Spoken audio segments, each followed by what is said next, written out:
Praise the Lord. தேவனுடைய பரிசுத்த நாமத்திற்கு ஸ்தோத்திரம் உண்டாவதாக. தேவன் நமக்கு துணையாய் இருக்கிறார். அவர் ஒவ்வொரு நாளும் நம்மை பாதுகாத்து சகல நன்மைகளினாலே நம்மை நடத்துகிறார். கர்த்தர் நம்மை ஆசீர்வதிப்பாராக. இன்றைய நாளிலும் பரிபூர்ண பாதுகாப்பு என்ற தலைப்பில் சங்கீத புஸ்தகம் 18ஆம் அதிகாரத்தில் 2வது வசனத்தை வாசிக்கிறேன். கர்த்தர் என் கன்மலையும் என் கோட்டையும் என் இரட்சகரும் என் தேவனும் நான் அடைக்கலம் புகும் என் துருகமும் என் கேடகமும் என் இரட்சணிய கொம்பும் என் உயர்ந்த அடைக்கலமுமாய் இருக்கிறார்.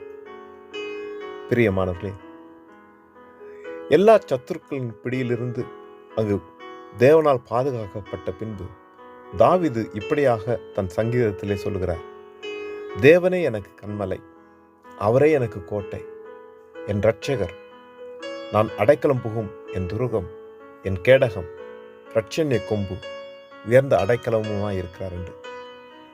எல்லா சூழ்நிலைகளிலும் தேவனே என்னை பாதுகாத்தார் என்று சொல்கிறார்.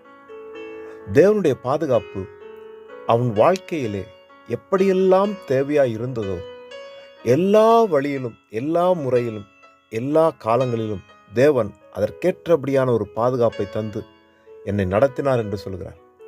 கன்மலை, ஒரு அசையாத ஒரு இடத்திலே என்னை தேவன் வைத்து என்னை பாதுகாத்தார். ஒரு கோட்டை, என்னை சுற்றிலும் பாதுகாப்பாக இருந்தார். இரட்சகர், என்னை எந்த இடத்திலும் நான் தோற்று போகாதபடிக்கு என்னை பாதுகாத்தார். அடைக்கலமாய் இருந்தார். எனக்கு ஒரு கேடகமாக எனக்கு எதிராக வந்த தீமைகளை தேவன் தடுத்து என்னை பாதுகாத்தார். அவர் எனக்கு சகலமும் நன்மையாகவே முடிய பண்ணும்படிக்கு எல்லா வழியிலும் எனக்கு பாதுகாப்பாக இருந்தார் என்று சொல்லி தாவீது சொல்லுகிறார். நம் வாழ்க்கையில் ஒரு சில காலங்களுக்காகவோ அல்ல ஒரு சில காரியங்களுக்காக மாத்திரம் அல்லங்க, கர்த்தர் நமக்கு எல்லா நேரமும் நமக்கு உதவி செய்கிறார். எப்பொழுதும் உதவி செய்கிறார். நாம் அறியாத எத்தனையோ தீமைகளை தேவன் அகற்றி இருக்கிறாருங்க. நாம் வந்திருக்கிற பிரச்சனையை பார்த்து, நம்மை சுற்றிலும் இருக்கிற தீமைகளை பார்த்து நாங்கள் சோர்ந்து போகக்கூடாது. கர்த்தர் நிச்சயமாக பாதுகாக்கிற தேவன். அவர் நிச்சயமாகவே நமக்கு உதவி செய்வார். அவர் நம்மை உயர்த்துகிற தேவன். நமக்கு தேவையான பாதுகாப்பை அவர் நிச்சயமாய் தருவார், ஆசீர்வதிப்பார். ஒரு நாளும் நம்மை கைவிட மாட்டார். அவரிடத்திலே நம்மை தாழ்த்துவோம், அவரை நோக்கி விண்ணப்பம் பண்ணுவோம். கர்த்தர் நம்முடைய ஜெபத்தை கேட்டு நிச்சயமாய் ஆசீர்வதிப்பார், உயர்த்துவார். இரக்கமுள்ள நல்ல தகப்பனே, இந்த காலை நேரத்துக்காக உமக்கு நன்றி செலுத்துகிறேன்.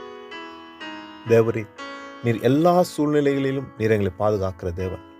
ஆண்டவரே, நாங்கள் எந்த சூழ்நிலையிலும் ஆண்டவரே நாங்கள் வேதனையோடும் துக்கத்தோடும் இருந்தாலும் கர்த்தர் நீர் எங்களை பாதுகாத்து ஆண்டவரே உம்முடைய தயவையும் இரக்கத்தையும் எங்களுக்கு தந்து ஒவ்வொரு நாளும் நடத்தும்படிக்கு ஜெபிக்கிறேன். தகப்பனே, நீரே எங்கள் பலன், நீரே எங்களுக்கு ஆண்டவரே எல்லாமா இருக்கிறேன். எங்களை தாங்குவீராக. ஒவ்வொரு சூழ்நிலையிலும் நீர் எங்களை பாதுகாத்து நடத்தும்படிக்கு எல்லாமல் இயேசு கிறிஸ்து நாமத்தில் ஜெபிக்கிறேன் நல்ல தகப்பனே. ஆமென், ஆமென். கர்த்தர் தாமே நம் அனைவரையும் நிறைவாய் பரிபூர்ணமாய் ஆசீர்வதிப்பாராக. ஆமென், ஆமென்.